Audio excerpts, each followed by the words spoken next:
Hello and welcome to my nutritious recipes. मेरे channel पर आपका स्वागत है।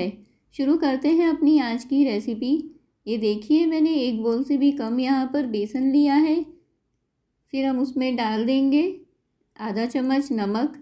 ये बेसन 4 चम्मच है, जो मैं चम्मच यूज़ कर रही हूँ इसमें वही चम्मच है। फिर उसमें हम हल्दी और हींग डाल देंगे। फिर हम उसमें डाल देते हैं आधा बोल पानी। 1 बोल पानी की हमें ज़रूरत पड़ेगी, पर पहले हम आधा बोल डाल के मिक्स करेंगे। उसके बाद में हम आधा बोल पानी और डाल देंगे। इस तरह से हमें मिक्स करना है, इसमें एक भी लम्स नहीं छोड़ना है और हमें अच्छे से हिला देना है इसे। फिर हम इसे रख देंगे 5 मिनट के लिए। आप इसकी कंसिस्टेंसी देखिए, बहुत पतली है। अब हम रख देते हैं इसे ढक कर के 5 मिनट के लिए और अपना स्टीमर रेडी कर दे हैं।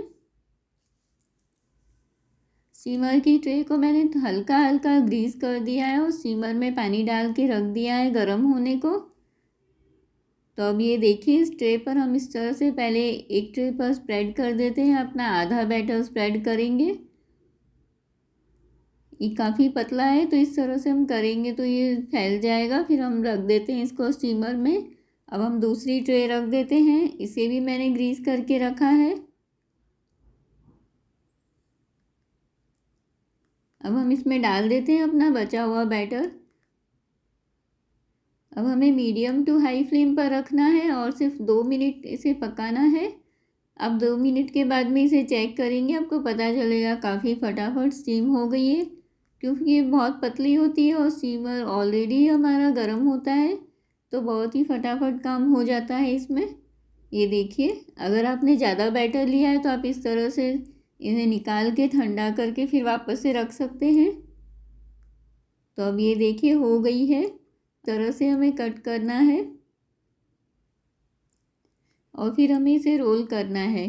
तो ये बिना दही नींबू की खांडवी बनी है, आसान है, बहुत ही टेस्टी बनी है।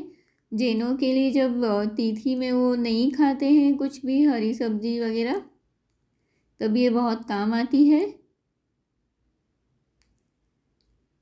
इसमें मैंने दही नींबू कुछ भी नहीं डाला है, फिर भी ये टेस्टी बनी है, इसलिए हम तड़का भी बहुत अच्छा देंगे इसके ऊपर।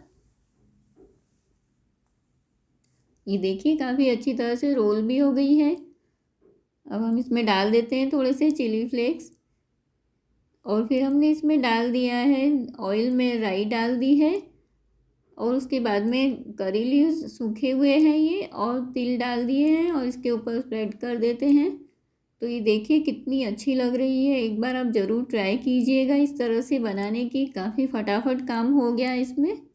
Thanks for watching.